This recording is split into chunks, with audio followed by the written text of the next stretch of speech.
एक 35 वर्षांचा मुलगा एके ठिकाणी नोकरी करत होता. एके दिवशी कामावरून परत आल्यानंतर तो त्याच्या रूम मध्ये गेला. बराच वेळ झाला तरी तो त्या खोलीच्या बाहेर निघेनासा झाला. त्या रात्री तो उपाशीच झोपला. त्याला विचारल्यानंतर तो काहीही बोलत नव्हता. कामावर जाणे त्याने पूर्णपणे बंद केले.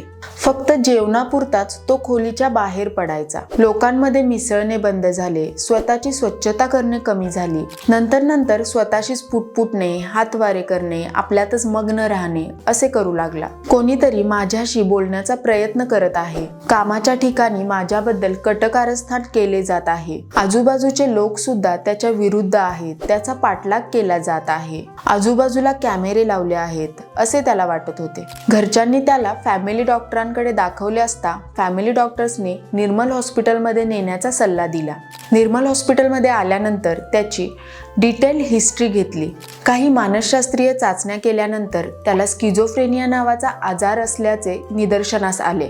नातेवाईकांना आजाराचे स्वरूप व गांभीर्य पटवून सांगितले व पेशंटला ॲडमिट करण्याचा सल्ला दिला.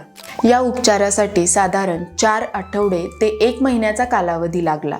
ECTs कंप्लीट झाल्यानंतर पेशंटला डिस्चार्ज देऊन घरी पाठवले. आज पेशंट पूर्वीसारखा त्याच्या कामाच्या ठिकाणी नियमित जातो. त्याला होत असलेले भीती, भास, संशय सर्व काही कंट्रोलमध्ये आले आहे आणि हे सर्व वेळेवर उपचार घेतल्यामुळे शक्य झाले.